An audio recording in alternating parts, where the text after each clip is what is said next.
Hello, sweet friends. How are my Graham Littles doing today? Are you ready for a story? Me too. How about a fairy tale? Okay, let's read Sleeping Beauty. Once upon a time, in a faraway land, a king and queen lived in a grand castle. They were very content, but they longed for a child. So imagine how happy they were when the queen gave birth to a beautiful baby girl. "Let's have a party to celebrate," the king beamed. "Oh, yes," agreed the queen. "You are invited to a party at the palace on the first day of spring to celebrate the birth of our baby girl." From the king and queen. Oh, I don't think anything's happier than a baby being born. And they were that excited. The day of the party arrived. Tables were laden with delicious food, and there was music and dancing in the great hall. One by one, the guests placed their presents beside the princess's cradle. Last of all, the 4 good fairies presented their gifts in a shower of fairy dust. "You will be incredibly clever," said Whim. "You will be a wonderful dancer," said Whirl. "You will be a fabulous singer," said Whistle. Oh, all great gifts that they gave her, wasn't it? But before Wisp, the 4th good fairy, could speak, there was a flash of lightning followed by a wicked cackle. A hush fell over the great hall. It was Wheedle, the wicked fairy. The king had forgotten to send her an invitation, and she was furious. She flew up to the cradle and waved her evil wand over the princess's head. "Here's my gift," she shrieked. "One day the princess will prick her finger on a spindle and die."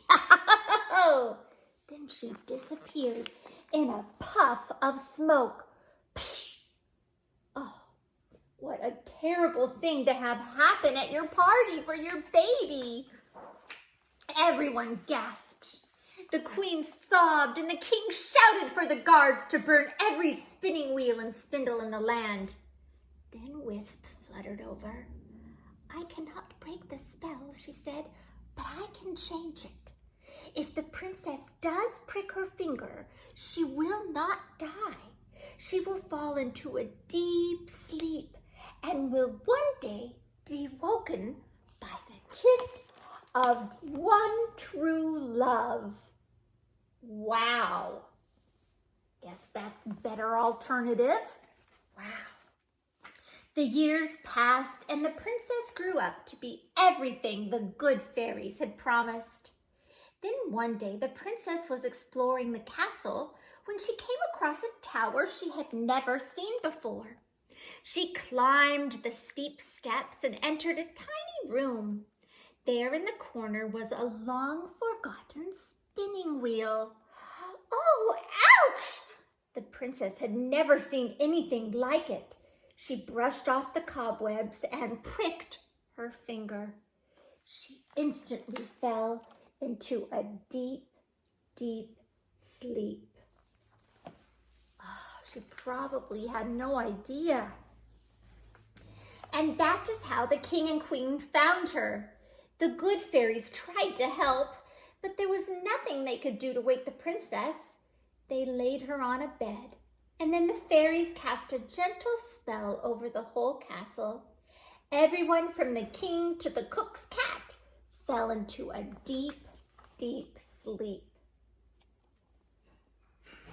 Sounds like it was a sleeping house. 100 years rolled by, and a giant hedge of thorns grew up around the castle. Many tried to cut their way through the thorns, but all failed. Then one day, a handsome prince came riding by. When he saw the tower poking up from the forest of thorns, he became very curious. He drew out his sword to hack his way through, but somehow a path magically appeared before him.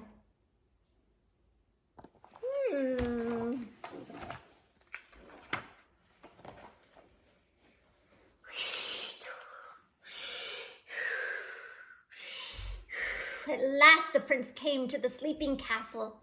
He walked past the snoring guards at the gate and stopped to admire the smart horses dozing in the stables. He almost tripped over the cook slumped beside her cooking pot, and he bowed before the king and queen sleeping on their thrones. Then, as if in a trance, he was drawn up the steps of the tower. Why do you suppose he was drawn up the steps of that tower? Sounds like some magic going on to me. As soon as the prince set eyes upon the princess, his heart leaped. He had never seen anyone so lovely.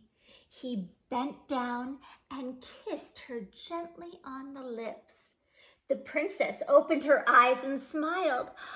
Oh, I've had such a lovely, deep sleep. Little did she know it had been over 100 years. As she spoke the words, everyone in the castle woke up and went about their tasks as if nothing had ever happened. The guards stood to attention, the groom continued brushing the horses, and the cook stirred her cooking pot. 100 years later, I don't think I'd eat what's in there. The king and queen were delighted. Not only had the handsome prince broken the wicked spell, but he was in love with their beautiful daughter. Excellent, bellowed the king. Let's have a royal wedding. Dun, da, da. Wow, they jumped too, didn't they? The prince and princess were soon married, and the king threw a fabulous party. Everyone was invited, except the wicked fairy. Luckily, this time the good fairies cast a spell to make sure she stayed away. After the wedding, the prince and princess rode off on the prince's fine horse, and they lived happily ever after. The end. Wow, what a happy fairy tale! They usually are. Stay hopeful, stay true, and be wonderful, special little you.